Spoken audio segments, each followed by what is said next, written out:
皆様、こんにちは。ケーファースイカ、漢字のユニークさを見ていきましょうっていうですね、シリーズが続いておりますけれどもね、この間ですね、この甲骨、ね、盛り上がりましたけれどもね、ここで左右で反対のこと書いてある、反語じゃないかというところから、否定詞、仏があったりですね、それに、このないというね、なきという字とか、ふとかね、いっぱい出てきました。本当に否定詞が。そういったね、ものから始まってってね、じゃあこの否定詞なんだってことにね、興味をね、持ってしまいましてね。で、ずっとやってまいりましたけどもね、その時に、じゃあ、ご興味お持ちになった方、お調べになってみてくださいなんて言っちゃったけどもね、もうやるしかないと。もう私ね、否定詞について考えました。ということでね、こんなの用意してしまいましたのでね、見ていきたいと思います。これなんですけれどもね、たくさんね、否定詞をね、集めてきて考えていったんですけどね。で、思ったんですよね、私ね。もう本当にね、言語とね、文字、ずーっと我々見てまいりましたけれどもね、本当にね、同じその内容を言うに関してもね、音とね、形、それがね、常に関係してきてですね、その二つ、ずーっと言ってまいりました。語源とね、次元がある。それはね、言語と文字の関係でもある。さらに、我々が見ているのは、ケーファースニーカーですからね、中華文化ですから、漢語と漢字。これはね、どういう問題かといったらですね、音と形だっていうことをね、言いましたけどもね、これは耳から入ってくる。目から入ってくる。それで言ってまいりました。言語、文字は伝えたい。残したいということだった。これはね、デュアリティなんじゃないかと。これどういうことかと言ったら、相対性というんですけどね。もしくは二重性。まあ、ドゥオっていうのが2ですからね。デュアリタスっていうのは2ってやることって、2つのっていうことなんですけども、それでね、関係してくるんじゃないかと思ったんです。で、それはね、実はですね、私すごいね、やっぱり現代物理学に興味あって、特に理論物理学に興味あってね。で、その中ではね、もともとこれの問題っていうのはね、もう物理学の中ではもうかなり古い問題でね、もう何百年も前からね、光はね、波なのか、粒なのか、とかいうふうにね、ずーっとそれはね、論争がありましてね、それでそこからね、言って現代的な言い方をするとですね、まあ、波動と粒子ということですけども、これはね、結局エネルギーがね、連続的に変化していくのか、もしくは離散的に見ていくのかっていうようなね、それで粒子というと離散的になる。どういうことかといったらね、粒子っていうのは一つのカプセル、パケットなんですね。それでね、エネルギーがね、積み上がっていく。っていうのは、飛び飛びの値でね、なっていくわけですよ。だけども、滑らかにいくっていうと連続的にね、増えたり減ったりするっていう。それをね、離散化、飛び飛びにするのが量子化とか言ったりするんですけどもね、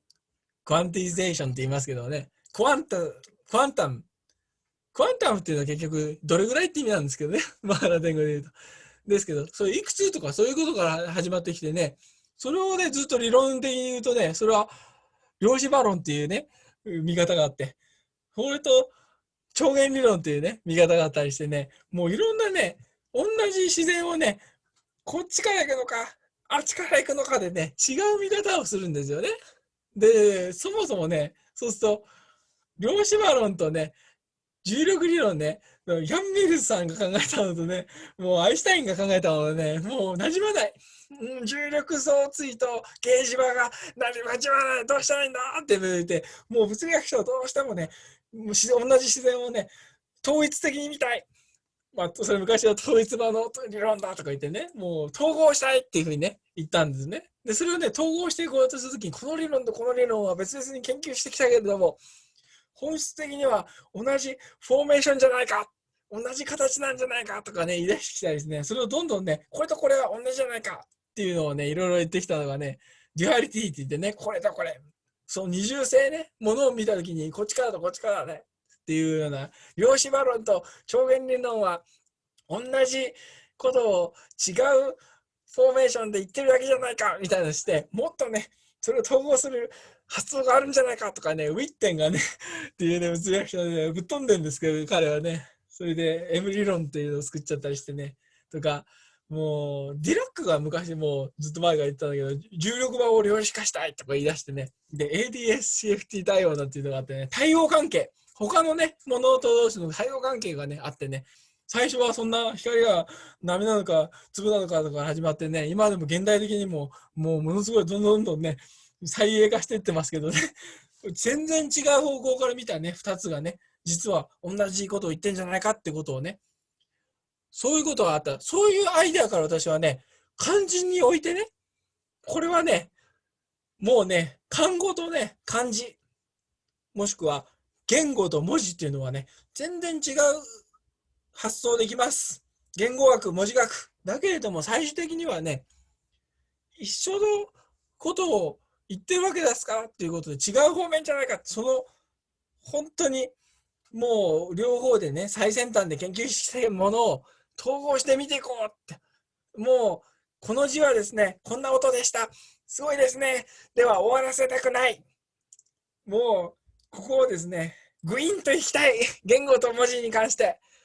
漢語を話してた人たち、漢字を生み出してる人たちと一体になりたいっていうようなところから始まっちゃってね、探求したいっていう気持ちになってきてるんですけどね。じゃあどうやって探求するんだと言ったらですね、基本的に言語っていうのはね、いろんな概念をくっつけて、ある概念とある概念をくっつけることによってまた新しい概念を作るっていう。この間、もう、窃盗時、設備時で大盛り上がり。それ、語根、根っこに何かマークを前とか後ろにくっつける。それで言葉を作っていっちゃう。で、そういったね、人間の言語っていうのは、物と物の結合関係。それをね、言ってるんですよ。まあ、言語学的に言うとですね、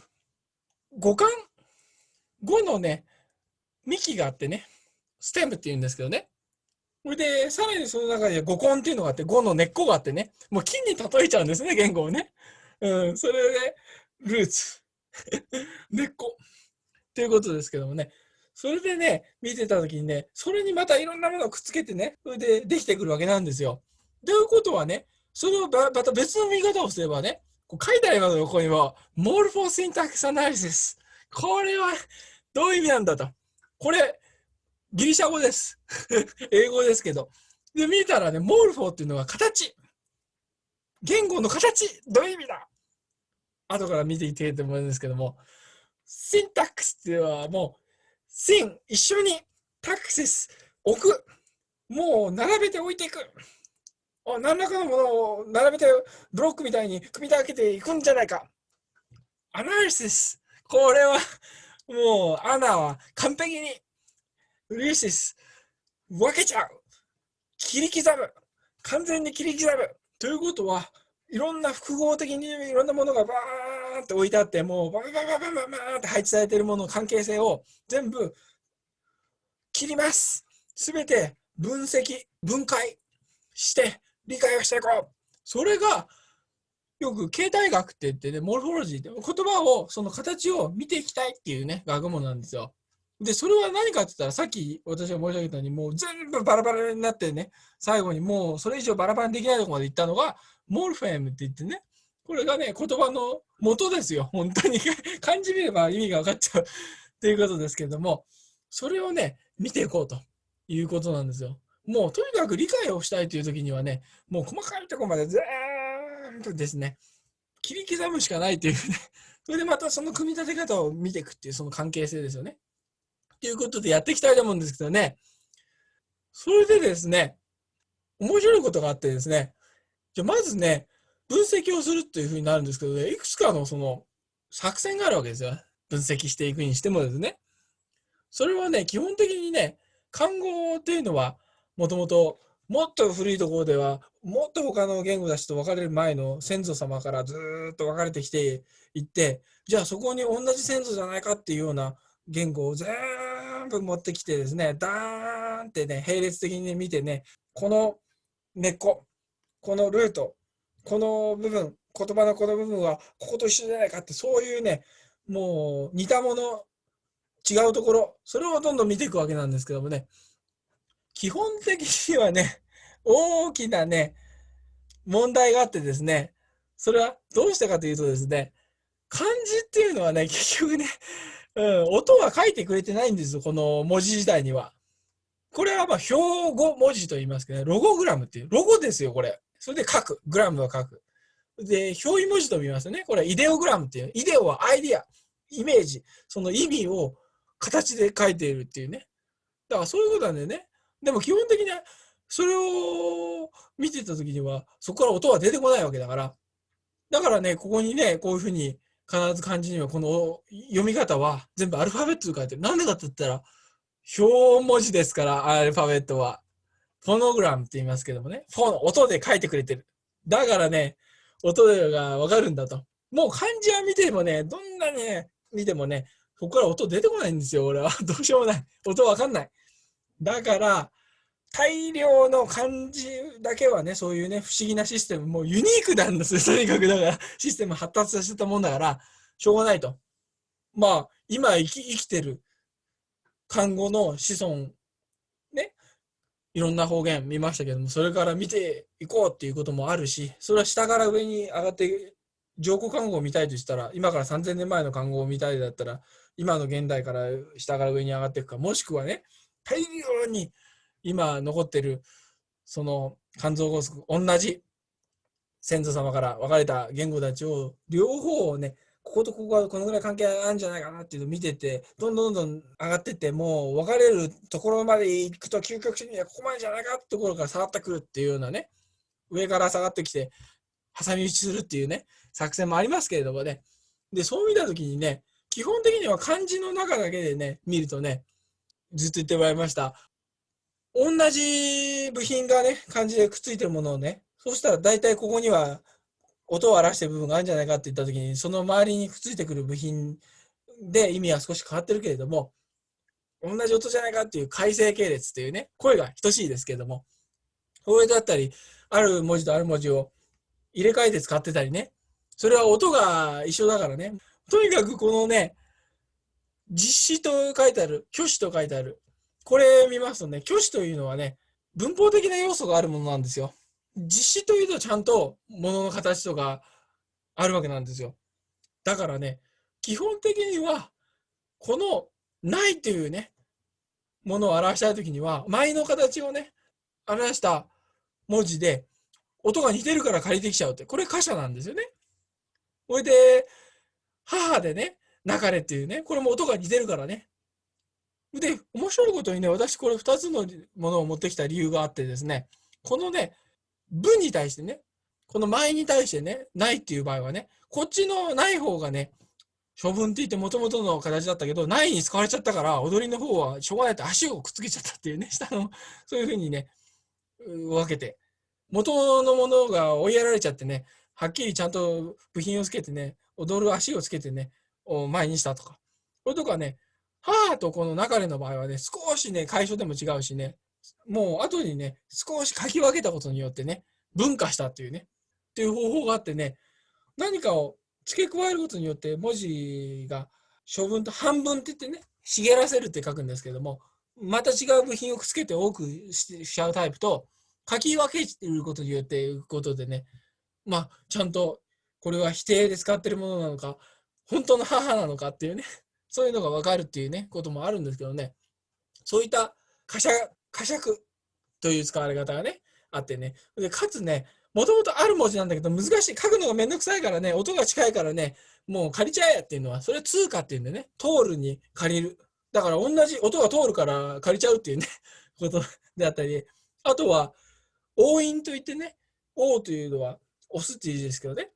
韻を踏むってことなんですよね。そうすれば韻の最後のところが一緒であれば、あ、この漢字とこの漢字の最後の部分が一緒なんだなって、韻法が一緒なんだなっていうのが分かったりとかしてね、そういったことでね、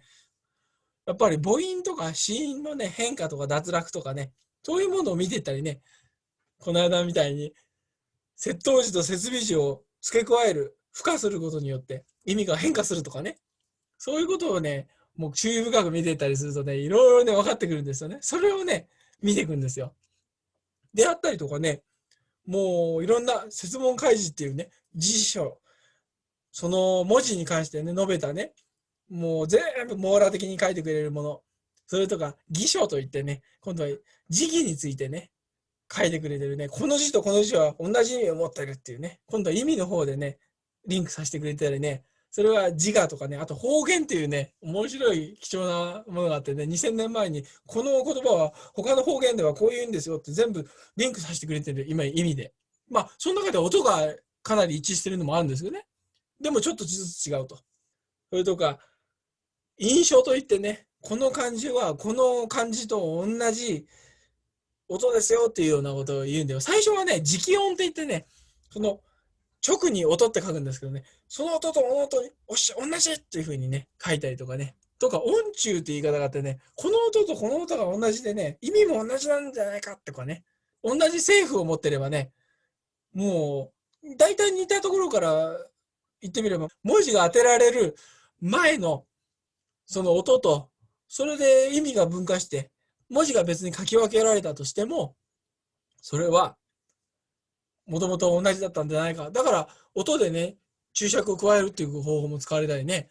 それで、かつ最終的なのはね、最初の部分と最後の部分で切ってね、最初の部分はこの漢字と同じ、この後の部分はこの漢字と同じでね、前と後で定義しちゃうっていうね、それは反説って方法でしたけどね、いろんなね、発想でね、少しずつね、その精密になっていくんですけどね、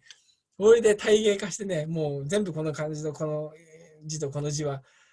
音が同じグルーピングだっていうね、そういうことがね、されてきたりしてね、これとかね、もうね、甲骨金文とか祖漢という、そういうものをね、秦より前の時代にね、どういう形で漢字が使われてたのか分かるね、資料でね、それで分かってくるとかね、いろんなね、ことをね、集めてくるんです。証拠を、その漢字の使われ方、音の変わり方などに関してですね。それにね、加えてね、もう、この間もう、最新だってふうに私もうすごい強烈に言ってまいりましたけどね、もう看護族とね、古い時代にね、かなりね、言葉のやり取りをしてたんじゃないかっていう話も出てきましたけどね、もうね、中国の南の方にいたね、オーストラリア語族とかね、もうミャオヤオ語族とか、オーストラネシア語族、タイカダイ語族、さらにはもっと後になると、日本語とか朝鮮語もかなり漢字のね、音を借用したりして、意味ももちろん。それで、もっと古い時代にはね、陰陽語族とかモンゴル語族と北の方でも外来語みたいな形で言葉のやり取りしてたんじゃないかってことでね、どんどん創作範囲を広げていった中でね、それの関係でもね、音が分かってきたりとかね、もう漢造語族といって先ほど申し上げた漢語と同じ先祖を持ってるね、言語から分かれたんじゃないかっていうのも何百もあってね、その語族だったらその中に下にね、少しサブグループがあってね、それが何十もあるんですよ。そしてさらにその中に言語が何百あって、さらにその下に方言がいっぱいあって、それを全部調べまくってね、データをね、得てね、音とかね。それで文字から言うとね、文字がある言語って意外と少ないんですよ。漢造語族の中でも。漢語と中国語ね、造語、チベット語。で、ピュー語っていうのがあってね、それもね、なかなか少ないんですけどね、もうその後退いちゃったりして。で、ビルマ語もそうですけれど、で、聖火語とね、囲語ぐらいしかね、ないんですよ、文字は。ほとんどあとは口で喋ってるだけで、文字はない。で、そういうね、音とかね、あとは、形態論って言いますけどね、今出てきましたけどね、このモルフォル、このね、言葉の形成のされ方、それとその中での意味の広がり方、それで言語と文字なんかをずーんと、今私が列挙してきたようなことを全部ね、総合的に見ていくと。そうするとね、いろんなところからね、証拠が上がってきてね、いろんな面白いことが見えてくるっていうことでね、これはものすごいね、もう、言語がどうしてこういうふうに機能するかっていうのを分析するっていうのはね、これ謎解きの面白さでもあるしね、パズルじゃないかということでね、ものすごいね、数のね、証拠をね、いっぱい集めれば集めるほど、よりね、精密にわかるっていうことでね、面白くなってきてるんですよね。これでまた、あれ、戻っちゃうとね、もともと、だから物理学なんかでもそうなんですよ。もともとね、だって昔は原子核ぐらいだったし、核物理学って言いましたよ。そこからまたさらに素粒子に行って、素粒子物理学に行って、それでそこからさらにクォークでハドロン物理学に行って、さらにハドロンの原模型でストリングじゃないかって、さらにそれが関係してくるので、膜模型でメンブレンじゃないかみたいな、どんどんどんどんちっちゃくなっていくんですよ。もう究極的なね、とこまで行く。で、言葉もそうでしてね、なぜ最先端なのかって言ったらね、ここにあるのが、定常商法というね、学者が、まあ今から30年ぐらい前かな。で、したものと、今はね、バクスター・サガールが研究したものを見ると、全然もっともっとね、細かいとこまでね、分かってきてるんですよね。だからね、その最高のね、最先端のね、その言語学に興味があってね、で、それをね、これから否定時において見ていきたいということで、ものすごくイントロダクションが長くなってしまいましたけどね、大きな概略で言うとね、こういうことなんです。そういう世界観で、言語と文字の関係を見ていきたい。そういうね、壮大な話になってきてで、私の頭の中ではそういうね、常にそう今申し上げた全部列挙してきたような内容を全部頭の中もう入ってきて、もう全部ですね、それが刺激としてくるんですけどね、それをうまくまとめてみるとね、今度否定詞についてじゃあやってみようと言った時にね、私こういうことを思ったんですよ。まずだから、少なくとも否定詞をね、ブワーンって全部、もう思いつく限りね、並べた。これでね、本当にね、一個一個に関してね、分類してったんですよ、私は。これで、どういう分類の仕方をするかというと、一番ね、この、定常情報でよく見てきたけれども、バクター差があるの方が、このね、本当に細かい、ね、窃盗時、設備時に関してね、もう、すごくね、研究が進んでますので、ね、こっちを見ていきたいと思うんですけどもね。まずね、肝臓語族で、じゃあ、言うと、いろんな言語がものすごい数あるけれども、じゃあ、否定詞というとね、どういうところから来てるかって言ったらね、やっぱりね、まあっていうのはね、これはね、否定だったらやっぱり、そういうね、本当にオリジナルなね、形があった。で、チベット語でもまあ、それでビルバオ語もまあ、ほとんど同じなんですよ。イ語もまあ、それで、ジャルロン語、これもまあ、だからね、ほとんどもう M で来てる。同じだ。で、漢語。無はね、今、ないっていう字、まなんですよね。で、このね、無というのはね、あるに対してのないなんですよね。有無っていう熟語。これはね、結局ね、あるとないなんですよ。オンとオフの関係。それが一番シンプルな形。ね、それでもうこれ以上はもう分解できないだろうというね、シンプルな形になってるんですけどね。これで基本的に実際これ、玉編っていう辞書にはね、それは無というのは冬、有でないことを無だって書いてあるんですよね。間違いない。これはちゃんと対の概念としてね、電子と陽電子みたいな、プラスとマイナスみたいなね、そういうことになってるわけですよ。それで、次のね、この中でというね、このもっていう風になって、成長標語は同じにしちゃってるけど、バックス下がるは母音が違ってる。で、それをね、見ますとね、こっちは少なくともね、だんだんとね、後でね、否定でも、あるなしの否定じゃなくて、動詞しないという意味でね、を否定するときに使うように分化していったと。もともと語源は一緒ですけどね。だから、こういった形でもう一番シンプルなオリジナルな形が2つが見えてきたと。これでね、次見たらね、私は、こういうふうに思ったわけですよ。この一番のシンプルな形に対して、むっていうのがついてる。NG。微音が入ってる。がついてる。これは何だと。言ったらね、これはもともと甲骨文ではこのないとない、これ同じように使われてはいたんですけどもね、でもこのね、ないっていうのはね、結局ね、どっちかといったら、単なるないじゃなくてね、失ったって、亡くなった人とか言うわけですよね。失うっていうね、意味がある。で、しかも忘れるっていう字もね、これ含んでるよね。心をこれつければね。これで音もね、ほとんど一緒ですよ、これ。これで S サフィックスついてますけどね。これにね。そういった形でね、動詞化されてるんですよね。だから、なくなるっていうのはね、失うっていう意味があるんですよね。亡失するっていう言い方ありますね。単語で。熟語で。亡失する。だからそういう意味があってね。というのはね、それはそうなんですよ。このね、サフィックス。これ、当学というのはね、ターミネイティブサフィックスって言いますけどね。ターミネイティブっていうのは終局みたいな終わりにはって意味だからね、達成されるっていうような意味はね。だからない状態になってるってことなんですよ。だからなくなったと、完全になくなった、消え失せた、消滅するニュアンスですよ、これはね。あるんですよ。だからこれの部品がついてるから、あ、なるほどなと。で、実際、本当にそういった使われ方をいたします。そういったニュアンスを持ってる。これでしかもね、次のこちらに行きますよ。そしたらこれ、K がついてる。これに、なんでだ ?K なんだ。これはね、この K はね、ここに分配代詞って書いてありますけどね、distributive pronoun suffix って言うんですけどね、これはね、どういうことかって言ったらね、何とかであるもの、ここに書いてありますよね。何とかであるものがないっていうような否定なんですよ。もっとわかりやすい例で言いますよ。司教の中ね、私司教を引いてきたのは何でかって、司教はね、今伝わってる文献の中ではね、最高層一番古い状態でね、書いてある。その中の詩の、北門という詩の中ではね、私のね、苦しみをね、知るものがない。知るものがない。知る人がいない。そういうね、知る何々がないっていうのはね、そのもの、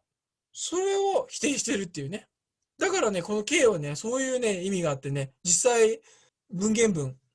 いわゆる漢文、古い古典の中国語でもそういう使われ方してるわけですよね。だからここでもちゃんと、あ、なるほどなーって説明がつくと。これで今度次のね、この美っていうのもね、これもね、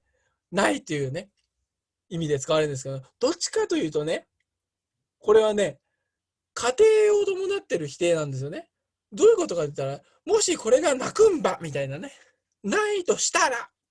ていうね、そういう条件説みたいなね、ことになってる。これはどうしてじゃあそうなんだこれに対して、前足で、この母音が変わってるのはこれにつられてるでしょうから、J がついてる。じゃあこれ J なんだっていうふうにね、私、考える。そうするとね、これはね、ただとかそれっていうのをね、とくっついてるじゃないかと。それに否定がついてるわけなんですよ。この J。で、そういうのは、こういうような状態っていうね、それ、なんとかって言ったら、これは、こういう状態っていうものを全体をパッケージにしてるわけですよ。それを否定してるから、だからそういった何らかの概念があって、それを否定する。だから、仮定したものを否定するっていうふうに言ってるっていうね。だからこの設備時も、おなるほど、そう言ってんのかっていうふうにね、非常に本当に納得しちゃうっていうね。これで実際ね、司教の中でもね、もしお酒がなかったとしたら、みたいなね、そういう過程で実際使われてます。なんとかで、なかったのなら、こうなの。っていうようなね、使い方してんですよ。本当に。それで、しかもね、本当に、美っていうね、これもそうですけどね、まあ、両方今、日本語では美って読んでしまいますけど、これ見るとね、最後にグロタストップ、喉の奥で止める音、入ってるんですよね。これはね、本当に面白いことにね、まあ、いくつかの説はあってね、この場合はね、昔の漢語の状態でのね、方言の差があったんじゃないかと。少しいくつか地方によって、その最後のところはちょっと違ったんじゃないかということが言えるのはね、がっていうのとね、この語っていうのでね、両方とも我って書きますよね、これね。これを見るとね、結局ね、最後にね、ついてるんですよね、この喉の奥で止める音が同じ。で、よっていうのは私ですけどもね。よだってね、二つあってね、こっちでもついてると。そういった形でね、昔の認証代名詞にもね、我でもね、この最後に、がっていうのと、がじっていうのとね、で、らに対して、らって止める。そういうのがあって、それは微妙な差じゃないかなっていう説もあります。でも、何らかのね、少し解明していけばね、それはさらに古い時代で、だいたい死因っていうのは最後に落ちたりしますからね。ある方言ではずっと古い形が残ってて、ある方言ではもう落ちちゃってっていう、もっと調べていきたいっていうところはあるんですけどね、この JK があるということでまとまりがついてきてですね、このね、美っていう字のね、使われ方を見るとね、大体このね、美っていうのはね、自我っていうね、その辞書ありますけれども、この意味とこの意味は近いんだよっていうのもね、これは無っていうのに近いんじゃない、これに近いんじゃないかということで、ね、大体ね、ものをね、否定するときに使われていてですね、これに気づいたことがあってね、この B が来るとね、この次にさらに負でね、来てね、この負が来てですね、B 負って形で出てくるんですよ。なんとかでならざるはなしみたいな二重否定でね、ということになるってことなんだけどもね。なんとかでないようなことではないっていうと、あるってことなんだけどもね。うん、そういうね、二重否定のところでね、よくね、使われたりしてね、まあそれは戦国策の中でもね、出てきたりね、それは司教の中でもね、出てくるしね。で、それを受けてなのか、泰山国籍というね、秦の始皇帝がね、ババーンとね、もう、泰山に書き残したっていうね、中にも、それは四季の新思考本紀にも出てきますけれども、そこに中でも同じ出てきて、よくね、この負とね、一緒にくっついた形が出てくるんですけども、それでね、次に見に行ってみますとね、今度、これだとね、む、t ついてる。これは A からね、U になったのは t がついた時に、まっていうよりむってに母音が変わるってことはよくあることなんですけど、だけれども、これはね、意味的にするとよくわかるよね。なんとかするなかれ。これ今でも中国語でね、なんとかしないでくれっていう時にね、請願の請っていうのがなんとかしてくれなんだけど、それと逆の意味でね、これはよく、ここのものを触るなとかね、ここで写真を撮るなとかね、この中で、ね、使いますよ、本当に。まあでもちょっと文語的かな。ちょっと古語っぽいなっていう感じはあるんですけどね。で実際これは、本当に古典の中国語ではね、なんとかするなかれ。で、そういった時にね、ちょっとね、なんとかすることなかれってよく日本語で読み下さたりしますけどもね、実際そのなんとかすることの部分なんですけどね、このね、UT のところはね、この品語といってね、そのこと、何らかのね、その目的語を含んだ禁止なんですよね。だから、それはもっと究極的に言うと、これという字はね、ちゃって言って t が入ってますけどもね。で、そのね、品語を含んで、これというのも否定したようなものを含んでるんですね。だから要するに、このないとこれをハイブリッドさせた形なんですよね。だからね、先ほど、この美っていうのがね、ただとハイブリッドしたから、家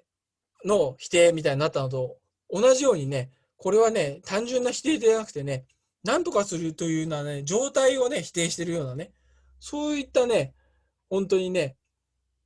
目的語のことを品語と言いますけどもね、漢語では特に目的語を含んだ否定になってるんですよね。要するにもっと究極的に言うと、目的語を取る動詞を否定するんですよ。だからその中には目的語も含んじゃってる。かつ動詞の前に副詞として普通がつくわけだから、面白いことに SVO でね、その動詞の後に目的語が来るんじゃなくて、その動詞の前に目的語がつくっていうような場合もね、昔の中国にはあったんじゃないかと。要するに、この流れの中には、否定詞と目的語と、で、その次に動詞が来るわけだから、その動詞が取るはずの目的語が前に来てる。動詞より前に。まあ、これは、フランス語でもね、今、代名詞は動詞より前に来るけど、普通の目的語は後に来るんですよ、動詞より。だからそれが2つね、情報看護にもあった可能性があるってことが見えてきたりね、面白いことなんですけどね、その動詞の前に目的語が来るのか、後に来るのかっていうね、関係で。実際これっていうのが、代名詞は前に来る動詞より。という形でね、それも含んだ否定でね、あってね、なんとかすることなかれというふうに読みますけど、このね、今度は、みというのはね、同じ否定でもね、なんか時間の概念を含んでますよね。みんなこれ、よくわかりますよね。だって、未定といえばね、まだ定まってないって、まだっていうね、そのニュアンスあるんですよ。今だっていうのは。未だなんとかせざるっていうと、まだしてないって意味なんですよ。じゃあなんでかって言ったらね、これ、こっついてはね、これはね、何とじゃあハイブリッドしたのか。今ここと同じね、発想でいくとね、これはね、すでにを否定してんじゃないかと。だから、この部分がね、入ってんですよね。それでだから、否定ね、K が M になって、この単語になってますから。ああ、なるほど。すでにっていう部分を含んでそれを否定してるから、だから、未だにって意味になるんだ。で、大体よく見ると、まだ会ってないとかね。そういう司教の中でもよくね、未だ君子にまみえずっていうのはね、まだ君子に会ってないっていうようなね、意味で使われるんですよ。だから、未定とかね、未開発とかね、まだ開発されていない。すでに開発された。それを否定してる。だから、今だっていうのは、すでにと否定時のハイブリッドだ。だからこういう意味になるんだ。で、この形態層と言いますけどね、もう本当に細かいこの部品、最後の部品を見ても明らかにそうだったということで、納得っていうね、ことをね、考えてこれたと思うんですけどね、ここでね、一つ、この間、この否定には M 系と P 系があるということですけどね、ここまでは M 系で来たんですよ。そしたら今度こっち見るとね、P 系になってますと。で、それはね、原子体語のね、これは B で、B と P がよく入れ替わりやすいということでありましたけどね、そこから来たんじゃないかと。南方の方の否定じゃないかって話にね、盛り上がってましたけれどもね、これで、今回はね、見ていくときにね、面白いことにね、原子体語の中でもね、どうもね、弱形といってね、弱い形でね、なんかの音でパーンって流れちゃうような中で否定をかましてくるような時にはね、この M で来てるんですね。これは今度はこっちとなんか似てるって言って、お互いなんか似てる感じがするんですけどね。で、実際今のタイ語でも B でね、否定になってますけれども、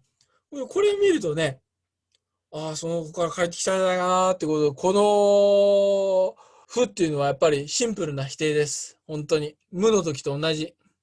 だいたいこう考えればいいんですよね。不能って言うとね、できないって意味なんですよね。する、あたわずだから。できない。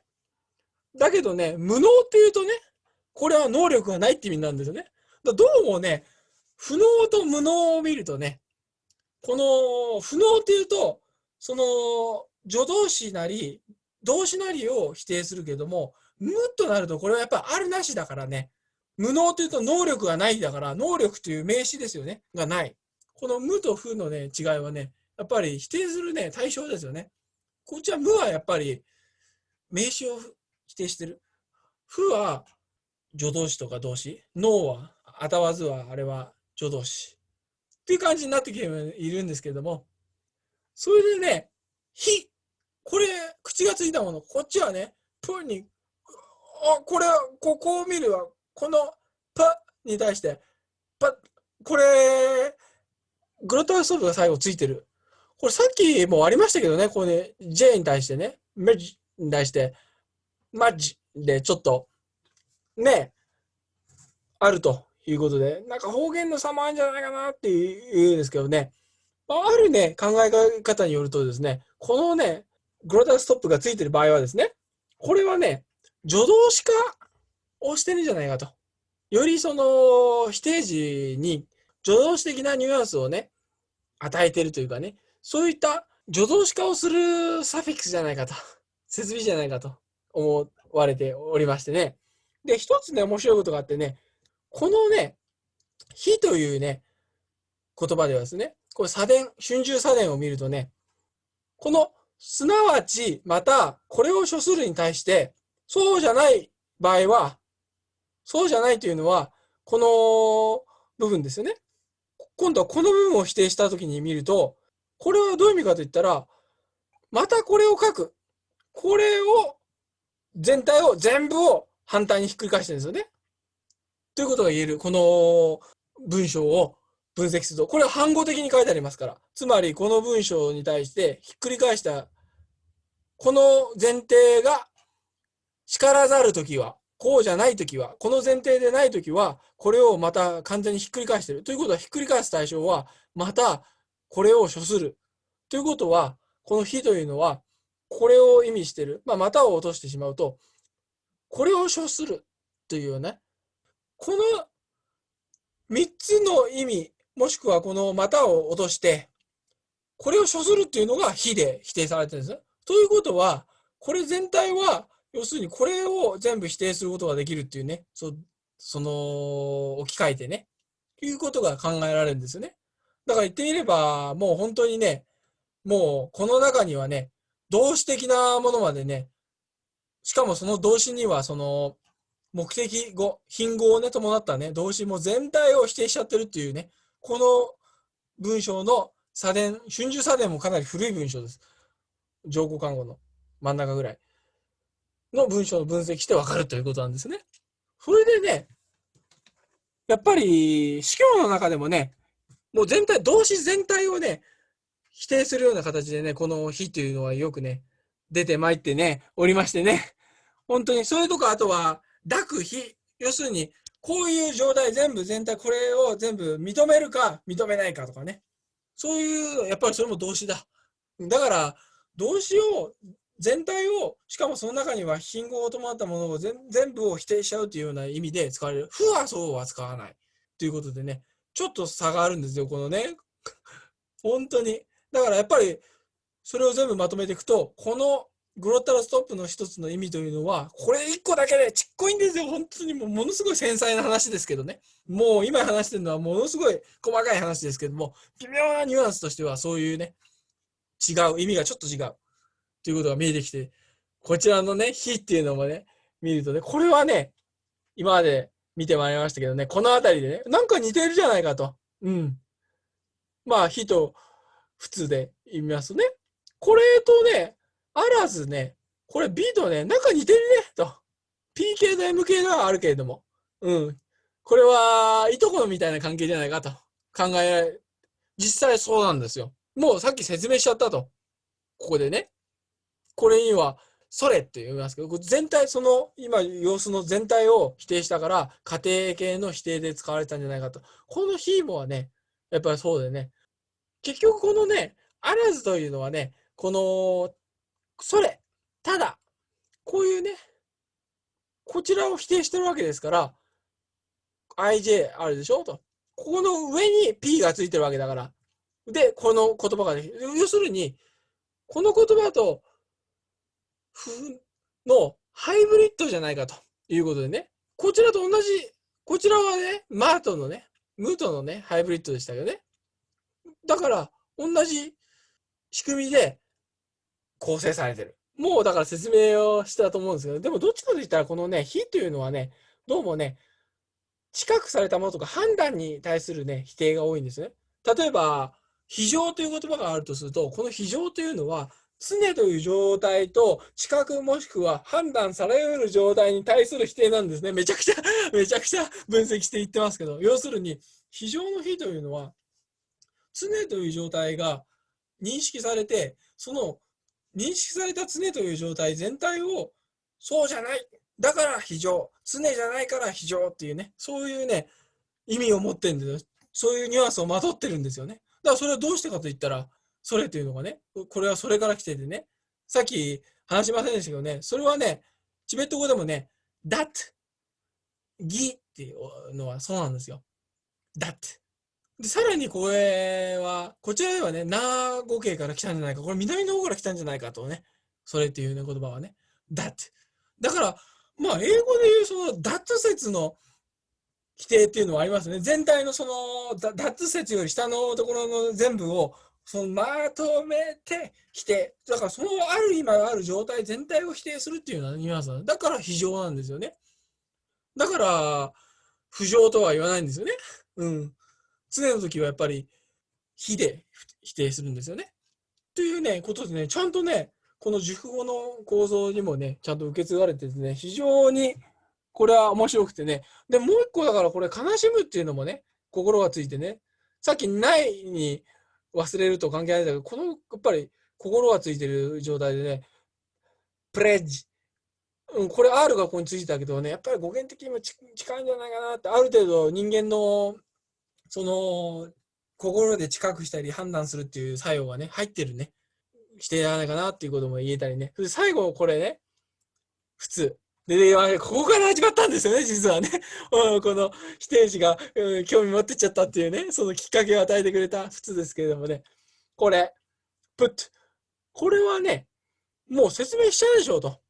どこで、これと兄弟関係がある。中でとね。ほいで、結局これはね、どういうことかっつったらね、もう説明しちゃってる、ここで。本当に同じ。M が P に変わっただけ。そのバージョンがちょっと変わってるだけということでね。で、実際ね、これはね、じゃどこから来たかというとね、これから来てるって言いましたね。でも、これっていうのもね、さらにね、語源を言いませんでしたけどね、これの語源はやっぱりね、こっちは肝臓語の方なんですよ。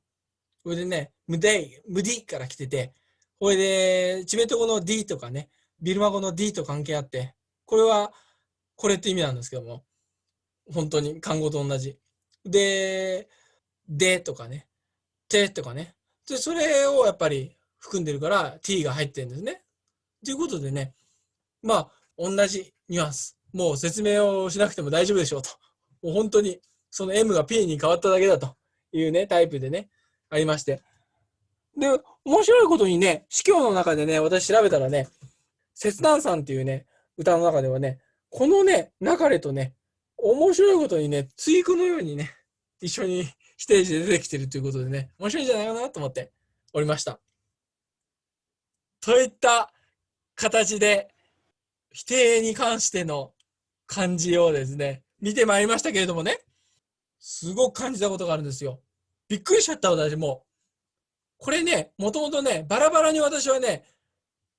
あった。もう私が頭の中で文言文と言いますけどね。まあ、いわゆる日本でいう漢文。その古典の中国語をね、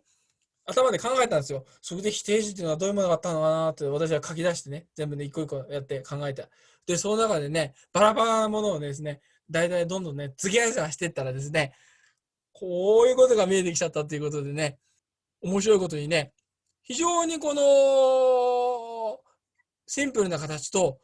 本当にね、面白いことにね、22でね、ちゃんとね、対応関係があるようなね、感じがあってて、これ2のグループがね、6つ現れた。